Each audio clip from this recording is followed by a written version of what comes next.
en contextos tan complejos hay que celebrar el encuentro.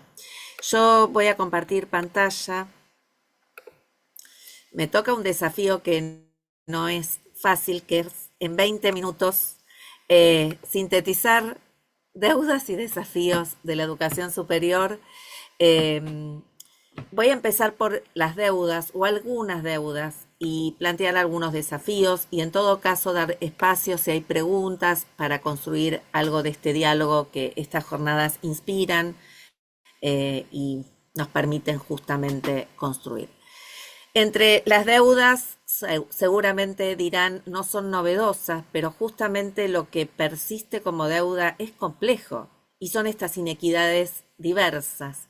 En un contexto de financiamiento, en un contexto de embate a lo público, es importante seguir resaltando que hay muchas inequidades y estas inequidades tienen que ver no solo con brechas tecnológicas o brechas de acceso y brechas de permanencia. A mí hay algo que me preocupa en la actualidad y tiene que ver con que haya una elección de la educación superior como proyecto de los estudiantes y de las estudiantes, que elijan y que vean en la educación superior, sea esta cual fuera la elección, una proyección de futuro y entendiendo que el futuro también es un derecho y que necesitamos ese futuro como derecho, reconocer que estas inequidades son múltiples, que son complejas, que no son sencillas, que se vinculan con expulsiones históricas y también expulsiones coyunturales.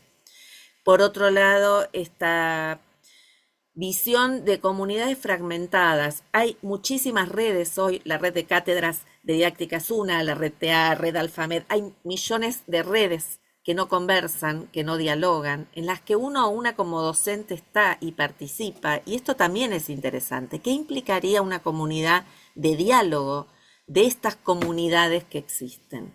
¿Cómo se puede construir un equilibrio más sólido, un equilibrio más riguroso en este diálogo, una comunidad que no fragmente? Con las fragmentaciones que las tecnologías nos traen, y esto ya empieza a hablar de esas transformaciones culturales, con una promesa de Internet que tuvo que ver con el acceso. ¿Qué nos pasa hoy en la actualidad, muchos años después? ¿Qué promesas de las tecnologías estamos tomando, estamos considerando y cuáles se han hecho carne y se han hecho realidad? Estos equilibrios frágiles tienen que ver también con qué miramos, qué entendemos, y miopías que yo llamo miopías de época, miopías severas, que son los discursos que construimos y son las realidades que se construyen a partir de estos discursos. Tanto Miriam como Daniel hablaban de este negacionismo digital, que es uno de los discursos que hoy circulan, pero también hay discursos vinculados con el determinismo y es pensar que las tecnologías nos traen progreso, nos traen mejora y nos traen por sí mismas innovación.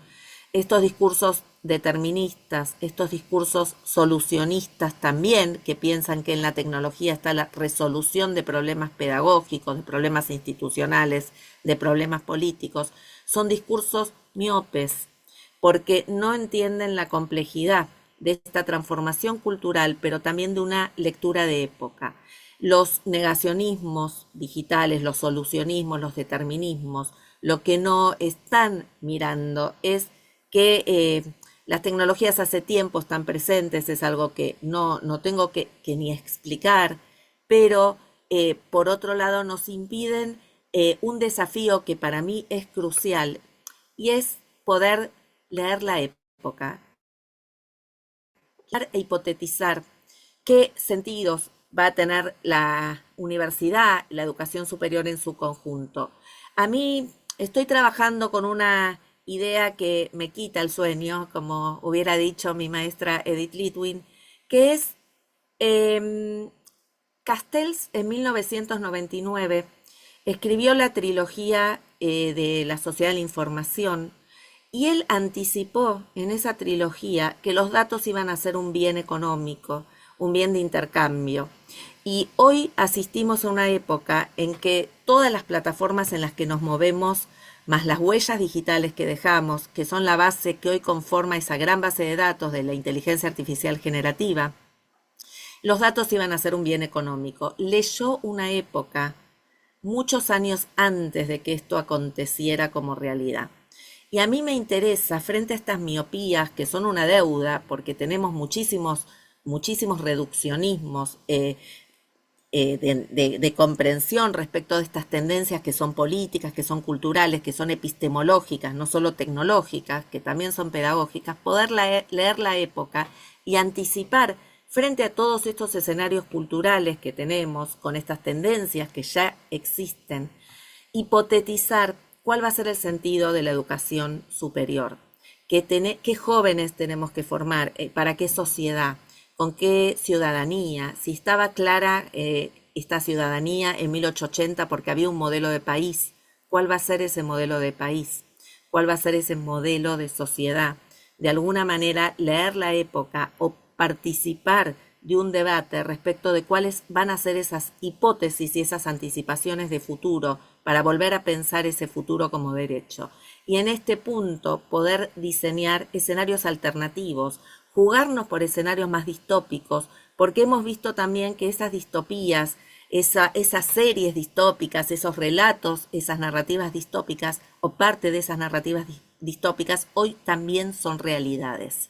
Jugar un poco más con esta posibilidad de diseñar estos escenarios alternativos, de entender que esta complejidad nos remite a salir de reduccionismos simplistas. Seguimos pensando la enseñanza como explicación, seguimos pensando el aprendizaje como rendimiento, aquellos alumnos que aprenden son aquellos que rinden bien, hay un exitismo que estamos espejando del exitismo social, de aquella sociedad del rendimiento de la que hablara Chulhan. Y me parece que el desafío está en este salir de los reduccionismos, poder anticipar la época, leer la época en que vivimos para anticipar hipótesis de sentido y entender que en esa promesa de Internet que hubo de acceso múltiple a grandes bases de datos, lo que nos quedó chico es la construcción de conocimiento valioso.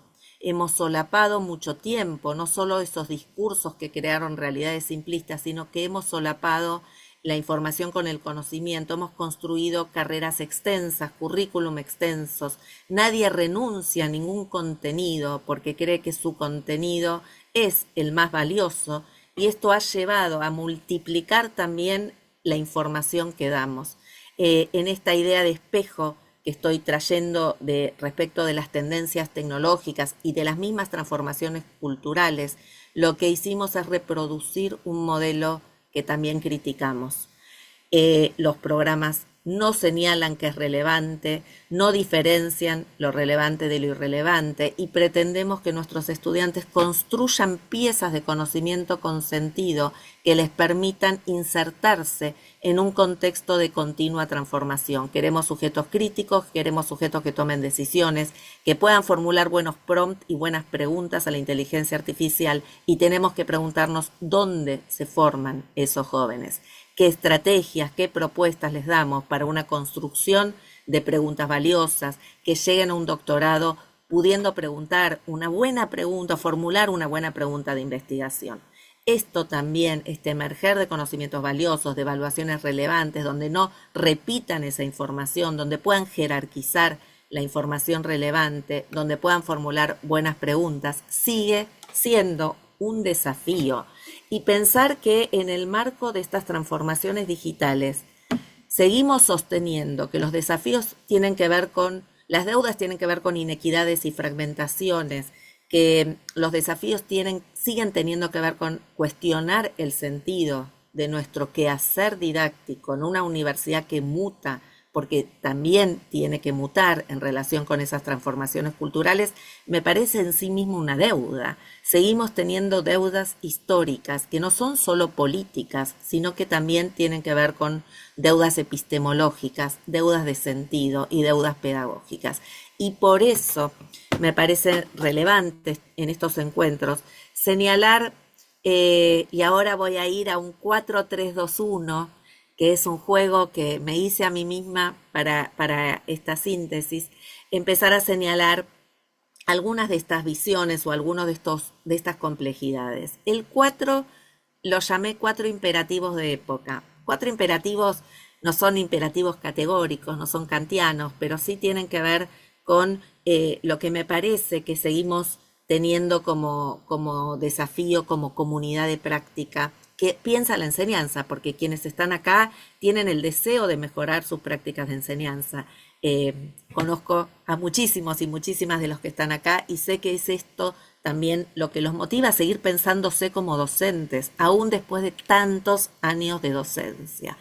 Uno de los imperativos es estar en modo beta, y esto es experimentar un poco más, soltar aquellos contenidos que hoy pueden estar en estas redes, en estos contextos, en toda esta gran base de datos que es Internet, y experimentar un poco más, alterar, como diría Maggio, la secuencia lineal progresiva de la didáctica, pensar que no solo hay explicación, aplicación y verificación, sino que se puede pensar distinto la enseñanza, para eso hay que experimentar un poco más. Pero este beta, esta experimentación, esta creación de experiencias valiosas que valgan la pena en nuestras clases, que si un estudiante viene a clase, quiera estar en clase, como quiere estar en una serie, como quiere estar en un videojuego, la veo hoy en 2 tiempos paralelos.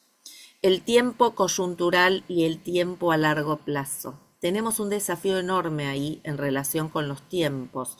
La coyuntura nos come todo el tiempo. Quienes están en gestión, con decisiones de gestión, quienes están o estamos en clase con decisiones permanentes de comprender quiénes son nuestros alumnos, enojarnos a veces con nuestros estudiantes y nuestras estudiantes, que también cuando los incomodamos nos piden la clase clásica. Pero el tiempo de la coyuntura nos quita a veces el tiempo a largo plazo. Y pensar en 2 tiempos hoy se vuelve relevante, porque mientras resolvemos la coyuntura, mientras estamos sosteniendo con el cuerpo esta universidad, mientras damos clase donde sea, en la calle, pública o donde podamos dar clase porque queremos sostener el dar clase, hay que pensar en ese largo plazo, hay que plantearnos esas hipótesis de sentido, hay que leer esta época, hay que ver o hacernos estas preguntas en relación con las tecnologías. Y no lo digo solo con preguntas simplistas, si es nos reemplaza la inteligencia artificial o nos va a reemplazar esos puestos de trabajo, y perdón que sea cruda, ¿no? Simplificando este tipo de preguntas, sino qué desafío nos trae para el conocimiento esta inteligencia artificial generativa, qué le podemos delegar en términos cognitivos y qué es indelegable construir como capacidades para nuestros estudiantes, qué habilidades van a necesitar en los próximos años, qué es indelegable, qué no le podemos pedir a esa inteligencia artificial que haga por nosotros como humanidad.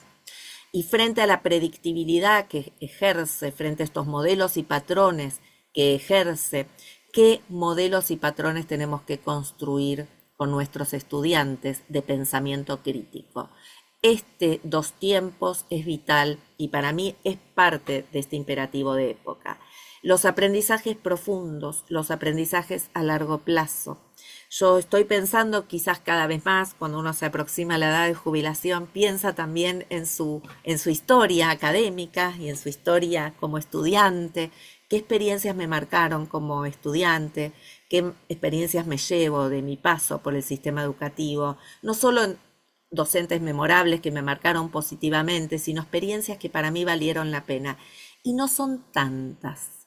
Y me pregunto eso porque, y muchas son de borde del currículum, ¿no? Esas experiencias de educación física, de huerta, de fogones, de compartir otro tipo de experiencias. Y me pregunto entonces, ¿qué aprendizajes valiosos nos llevamos? ¿Cuáles son aprendizajes que nos ayudan a seguir pensándonos como sujetos contemporáneos, como sujetos de época, pero también como sujetos comprometidos con la época en la que transitamos? ¿Cómo esas experiencias se nos tatúan en la piel para seguir eligiendo estar en el sistema educativo adentro, que es donde tenemos que estar? En estas tramas colectivas estoy volviendo a estas comunidades fragmentadas, no se piensa en soledad, cada vez menos se piensa en soledad. La pandemia también mostró que hubo un sostén enorme de trama colectiva, hubo un compartir de experiencias enormes. Es cierto que fue un punto de inflexión en muchas cosas, fue dura también en los términos emocionales y vemos muchas consecuencias de esos de lo que sucedió, pero también nos entramó en este compartir experiencias que quedaban mucho más invisibilizadas o no nos animábamos a compartir. Lo curioso es que cuando uno vuelve a clase, lo que primero, una de las cuestiones primeras que se hizo como sistema educativo en general es, bueno, a ver, ¿qué aprendieron? Evaluemos qué aprendieron. Y esto, más que las tecnologías, es dar 5 pasos atrás. Porque si hay algo que también visibilicé en esta pandemia, es que la brecha digital fue una brecha, por supuesto, pero que hubo una brecha más profunda, más invisible, que tuvo que ver con brechas cognitivas de aquellos y aquellas estudiantes que no tenían estrategias para aprender, que no tenían estrategias de autorregulación, para gestionar su propia carga cognitiva, para decidir a qué le dedicaba más tiempo. Y esas brechas de autorregulación es porque no les hemos dado a nuestros estudiantes estrategias diversas para que tengan ese quantum de poder elegir cómo aprender, qué tiempo le dedican. Y esto es parte de una responsabilidad nuestra como docentes. En esta didáctica valiente, lo que estoy proponiendo es ser osados, ser osadas, pero una valentía no vacía de sentido, no es experimentar por experimentar, es experimentar entendiendo hacia dónde vamos, cómo nos posicionamos, qué materias, en las materias que damos, qué contenidos jerarquizamos, qué estrategias construimos, qué lugar les damos al estudiantado para que participe más, para que construya preguntas relevantes. Me parece que en este experimentar tenemos mucho acumulado, no hace falta permanentemente inventar la pólvora, pero sí hace falta recuperar parte de ese sentido que no siempre tenemos en esta lectura de época, estas transformaciones culturales, estas tendencias tecnológicas. ¿Qué preguntas nos traen? Compartamos esas preguntas con nuestros estudiantes, construyamos con ellos también el sentido de una clase en el presente, diseñemos con ellos y con ellas estos escenarios alternativos. Me voy del 4 al 3. Hay 3 movimientos que quiero proponerles, que pensemos como movimiento. El movimiento nos hace no estar quietos, el movimiento nos convoca, movernos juntos, juntas, ¿hacia dónde?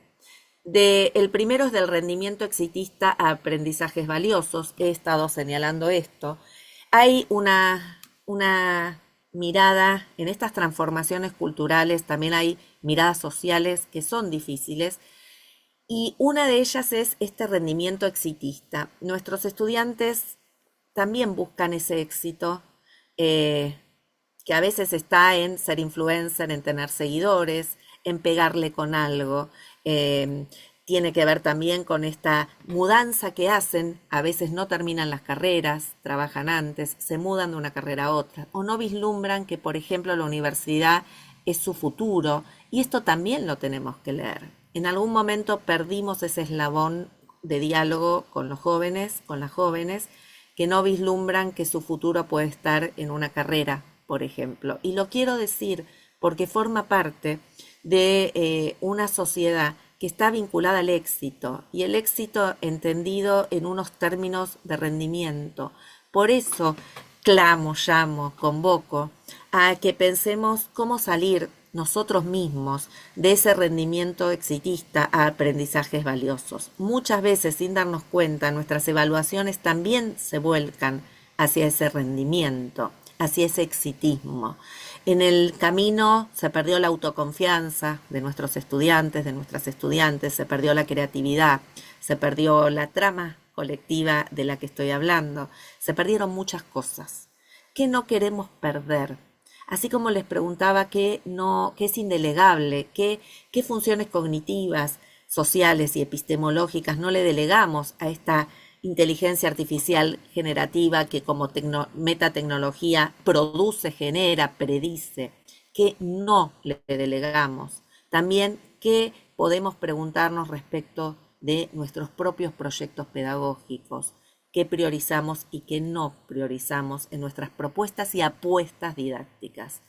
De la selfie a la comunidad, lo que nos señala es que justamente también una de estas transformaciones culturales tiende a ser individualista, tiende a ponernos en el lugar de las luces, de lucirnos, de la visibilidad personal, de esta selfie, y, e irnos hacia una comunidad de práctica que no sea frágil, que sea relevante y que sea potente en términos de esto que estoy planteando. Y el tercer movimiento es complejo porque es salir de la tecnocracia para movernos hacia la imaginación pedagógica. La tecnocracia es pensar, es estos discursos de los que hablábamos, es pensar que las tecnologías por sí mismas mejoran o nos transforman o innovan, porque yo ponga inteligencia artificial en las clases o que ponga un Genially como este, estoy mejorando la enseñanza. Eso también es un reduccionismo. Es una mirada más instrumental de las tecnologías, menos relacional, menos epistemológica, menos compleja. Y en realidad lo que a mí me preocupa es que esta tecnocracia está tiñendo distintas verticales de la sociedad. Hablamos de la inteligencia artificial generativa como una metatecnología porque está tiñendo todas las verticales sociales, no solo las educativas, sino también las políticas, las culturales. Y me gustaría que podamos movernos de esa tecnocracia, de ese pensar instrumental tecnológico hacia la imaginación pedagógica.